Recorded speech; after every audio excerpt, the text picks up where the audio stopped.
Assalamualaikum dear students, I am Sayyid Arba Fatima. We are doing chapter number 13, Practical Geometry Circles, grade 10th. So let's move towards the screen. Yes student, we are doing miscellaneous exercise of chapter number 13. So first we are going to do question number 2. The length of each side of a regular octagon. We are talking about regular octagon. हमें पता है कि जब भी हम word regular देखते हैं students का क्या मतलब होता है कि हमारे पास सारी साइड्स क्या हैं, इक्वल और इंटीरियर और एक्सटीरियर एंगल्स भी. और अगर ये हमारे पास इक्वल हैं तो हर एक साइड जो है वो उसकी लेंथ क्या गिवन है 3 सेंटीमीटर. हमें फाइंड क्या करना है, मेजर इट्स पेरीमीटर. ओके, तो हमें पेरीमीटर यहाँ पे फाइंड करना है स्टूडेंट. तो सबसे पहले देखिए हम किस शेप की बात कर रहे हैं. We are talking about octagon. It means it having 8 sides. Okay, 8 sides हैं और रेगुलर का क्या मतलब है, equal 8 sides basically. So equal, तो हमारे पास जितनी भी होंगी, क्या हम इक्वल की बात कर रहे हैं, साइड्स, एंगल्स, जिनको भी हम लेकर चलें. बट ऑब्वियसली यहाँ पर हमें पैरामीटर की बात करें तो हमारा कंसर्न सिर्फ और सिर्फ साइड्स के साथ है.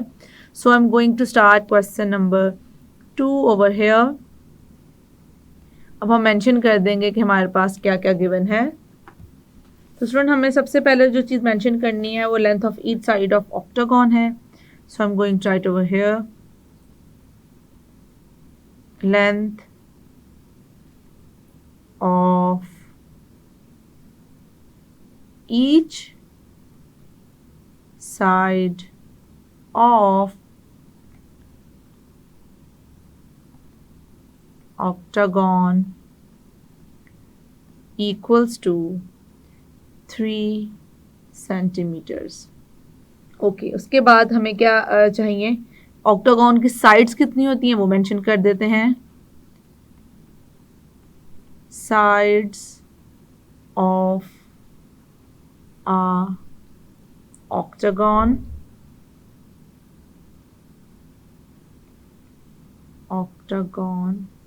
तो हमारे पास कितनी होती हैं, अभी हमने यहाँ पे मेंशन किया था कि 8 साइड्स होती हैं. और हमें रिक्वायर्ड क्या है, perimeter. So I am going to find perimeter over here. Perimeter of octagon. अब देखिए कितनी साइड्स हैं, साइड्स 8 हैं और एक साइड की लेंथ क्या है 3. तो हम क्या करेंगे यहाँ पर 8 multiply by 3 centimetres. So we know that 3 8s are 24 centimetre. और हमें पता है कि हमने पैरामीटर को ऐसे क्यों राइट किया है, क्योंकि पैरामीटर बेसिकली होता है सम ऑफ बाउंड्रीज. तो अगर हम 8 की 8 साइड्स को ऐड कर लें, या हम अब साइड्स क्या है हमारे पास 3 सेंटीमीटर, तो 3 को ऐड करें 8 टाइम्स, या हम इसको मल्टीप्लाई कर लें, एक ही बात है. So this is the answer. Now we are going to start question number 3. अब क्वेश्चन नंबर 3 पहले अंडरस्टैंड कर लेते हैं. Write down the formula. हमें फॉर्मूला राइट करना है for finding the angle subtended by the side of a n-sided polygon. So this is n-sided polygon at the center of the circle. तो हमें क्या बताना है, बेसिकली हमें फॉर्मूला स्टूडेंट यहाँ पे मेंशन करना है. Question number 3. तो यहाँ पर हम राइट कर लेते हैं किस चीज़ का फॉर्मूला मेंशन करना है. फॉर्मूला फॉर फाइंडिंग फाइंड क्या करना है student, the angle subtended, the angle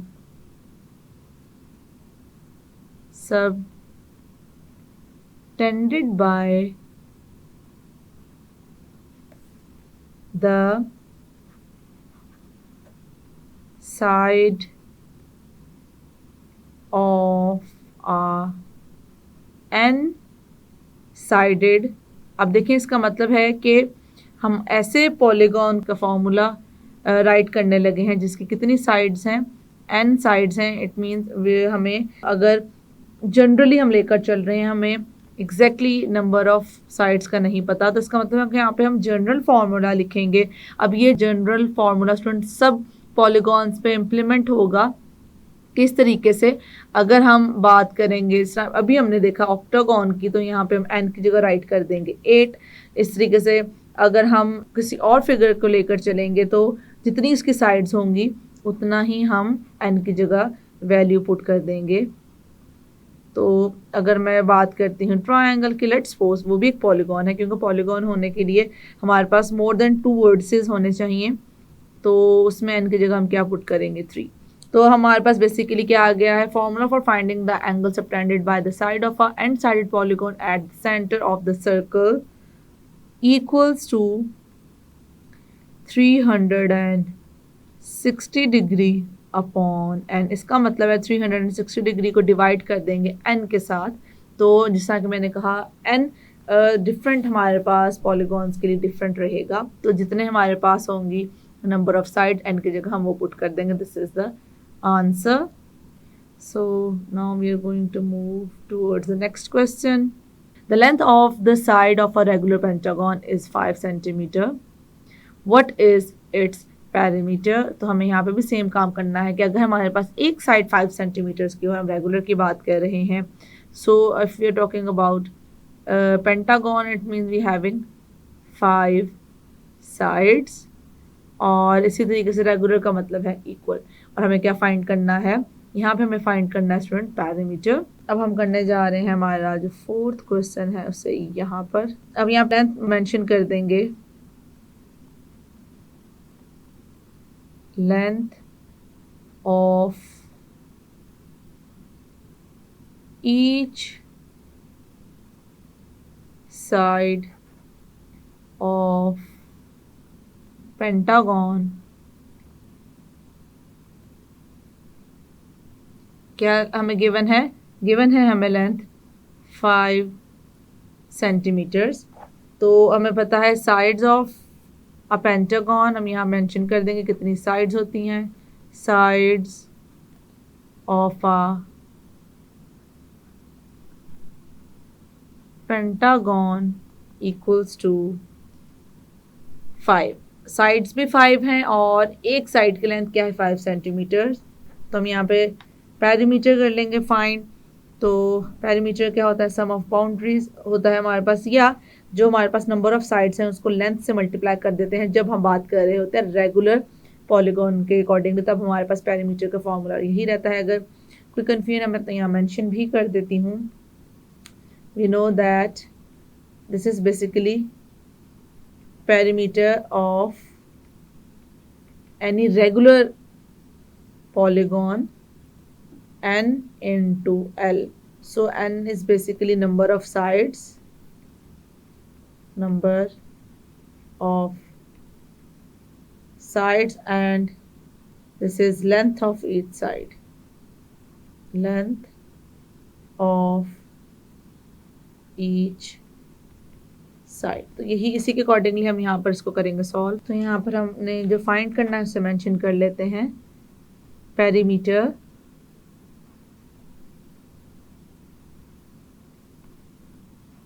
perimeter of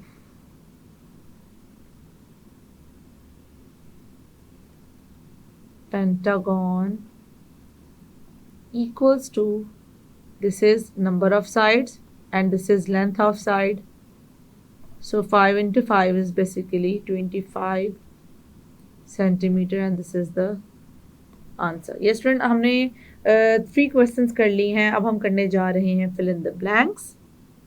fill in the blanks is question number 3 of miscellaneous exercise of chapter 13।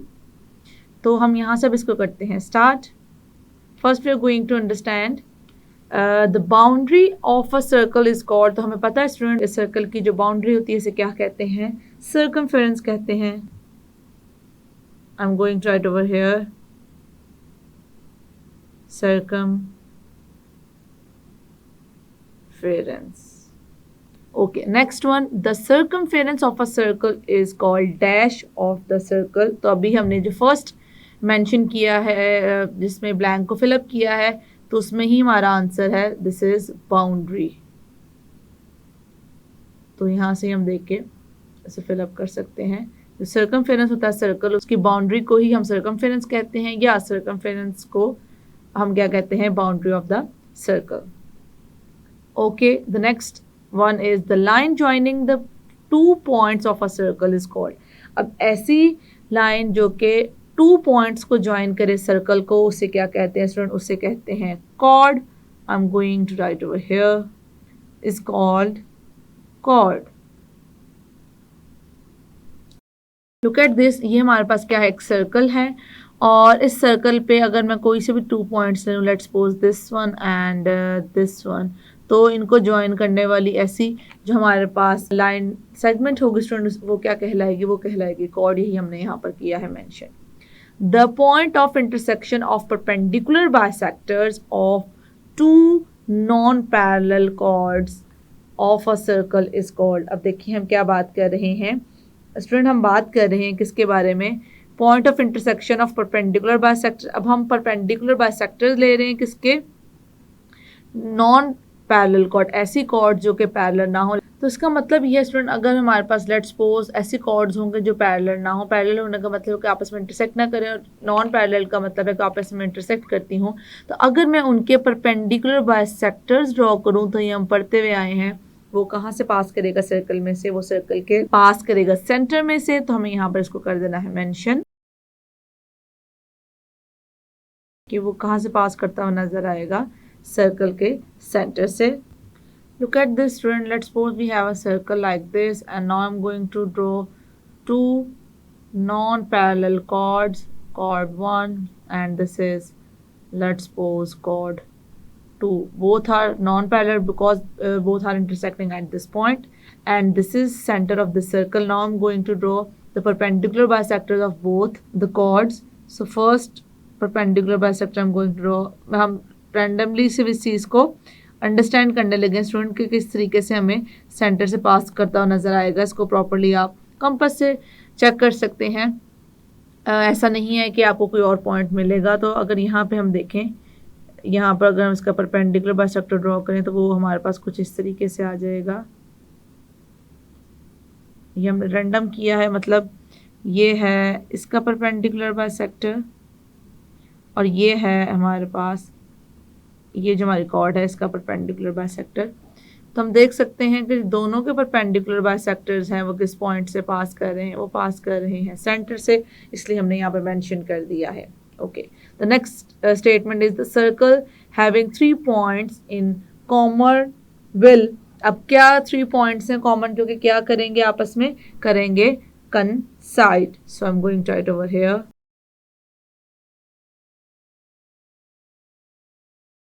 okay. The next statement is the distance of a point inside a circle. अब देखिए एक point जो कि circle के अंदर है, उसका distance from the centre, centre के साथ क्या होगा, डैश द रेडियस, रेडियस से वो क्या होगा, लेसर होगा, ग्रेटर होगा, क्या होगा स्टूडेंट, हमेशा याद रखें कि हम इसके बाद distance of a point inside a circle, circle के अंदर बात की है, सर्कल के ऊपर बात नहीं की। Let's suppose I am going to draw a circle over here like this. अब ये सर्कल है, और इस सर्कल के अंदर मैं लेट्स सपोज ये पॉइंट ले लेती हूँ, और रेडियस क्या होगा, ये अगर सेंटर है तो ये हमारे पास रेडियस की लेंथ होगी। अब देखें इसकी लेंथ और इसकी लेंथ हमारे पास किसकी ग्रेटर है, रेडियस की ग्रेटर है, इसकी क्या है, लेसर है, यही हमने यहाँ पर बतानी है। So I am going to write less than the radius. Next, the distance of a point outside the circle from its centre is dash than the radius. अब देखें ये स्टूडेंट आउटसाइड द सर्कल का मतलब है कि हम circle से बाहर बात कर रहे हैं। तो देखें let's suppose this is the centre, this is the radius and this is the point outside the circle. तो अब देखें डिस्टेंस अगर हम देखें, this is greater and this is lesser. तो हमें यही यहाँ पर मेंशन करना है कि अगर पॉइंट बाहर हो तब क्या होगा, greater होगा। So I'm going to write over here greater. Next, a circle has only dash centre, obviously only one centre, किसी भी सर्कल का एक से ज़्यादा सेंटर नहीं हो सकता। One and only one circle can be drawn through 3 non collinear points. अगर हमें डेफिनेशंस जो हमने पढ़ी हैं, जो हमने कॉन्सेप्ट क्लियर किए हैं, उनमें हमने देखा कि अगर हमारे पास 3 नॉन कोलिनियर पॉइंट्स हों तो उसमें से सिर्फ और सिर्फ एक सर्कल कर सकता है पास। तो ये स्टूडेंट अगर आपको याद हो तो 9th क्लास में जो हमने थ्योरम्स किए थे, उन थ्योरम्स में एक थ्योरम की ये स्टेटमेंट थी जो कि हमने वहाँ पर प्रूफ भी की हुई है। So non collinear, okay. Angle inscribe a semi circle inscribe कर सकते हैं स्टूडेंट, वो हमारे पास होता है राइट एंगल, या हम 90 डिग्री भी मेंशन करते हैं। So right angle, okay. If two circles touch each other, the point of dash and their dash are collinear. अब देखें point of contact and center, तो हम यहाँ पर मेंशन कर देते हैं point of contact and center। मतलब ये collinear का मतलब है कि ये अगर हम एक लाइन सेगमेंट ड्रॉ करें तो ये दोनों सी के ऊपर हमें नजर आएंगे। If two circles touch each other, their point of contact and center are। अब देखें कोलिनियर की तो हमने बात यहाँ पर ऊपर ही की है कि वो कोलिनियर होंगे, तो हमने मेंशन कर देना है कि क्या होगा आंसर, कोलिनियर। दोनों ऑलमोस्ट हमारे पास क्या थे, सिमिलर थे, लेकिन किसी एक में हमें पॉइंट ऑफ कॉन्टैक्ट और सेंटर के बारे में पूछा गया, कोलिनियर बताया गया, इसमें यहाँ पर ये बताया गया और कोलिनियर के बारे में पूछा गया था। From a point outside the circle dash tangents can be drawn.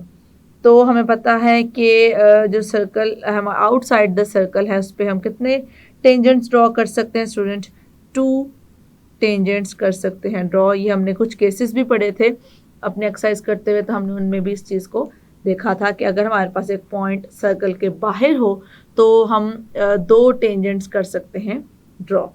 ये student next statement is a tangent is dash to the radius of a circle at its point of contact. तो हमने ये चीज़ बहुत यूज़ की है कि वो क्या होता है, परपेंडिकुलर होता है। So I am going to write over here, this is perpendicular, perpendicular.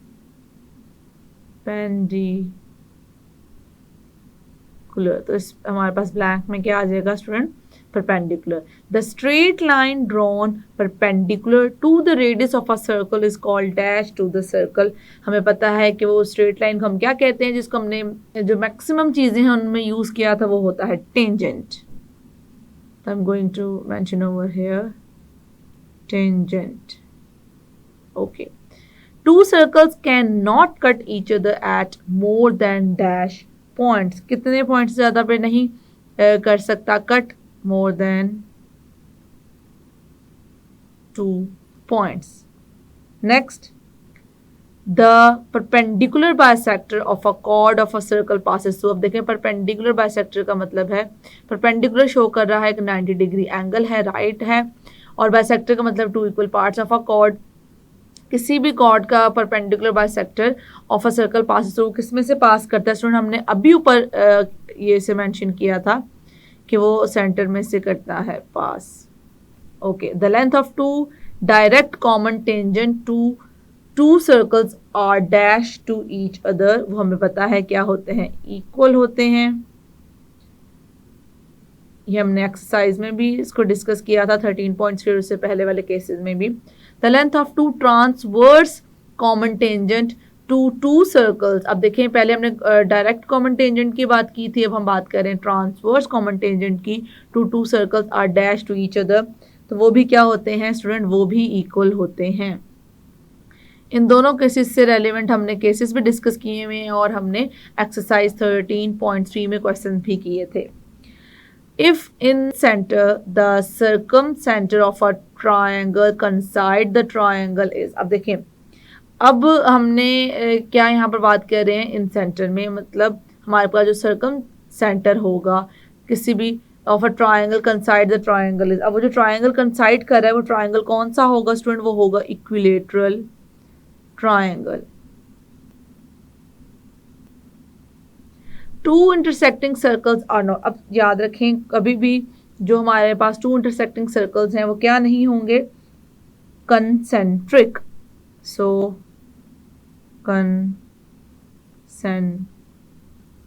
क्या नहीं होंगे स्टूडेंट, कभी भी कंसेंट्रिक हमें नजर नहीं आएंगे। ये चीज जितने भी हम ब्लैंक्स को फिलअप कर रहे हैं सारे केसेस में या कहीं ना कहीं इन चीजों को हम यूज करते हुए आए हैं, इसलिए हम जब भी कर रहे होते हैं ऑब्जेक्टिव पार्ट, उस बेसिकली ऑब्जेक्टिव पार्ट में हमने पूरे चैप्टर में जितने भी कॉन्सेप्ट्स किए होते हैं उनको समहाउ हम कहीं ना कहीं कर रहे होते हैं रिकॉल।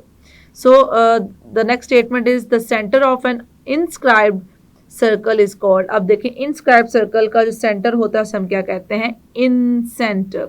हमने जब डेफिनेशन पढ़ी थी स्टूडेंट, वहां पर हमने इस चीज को अंडरस्टैंड भी किया था और मैं देखा भी था। The centre of a circumscribe circle is called circum centre.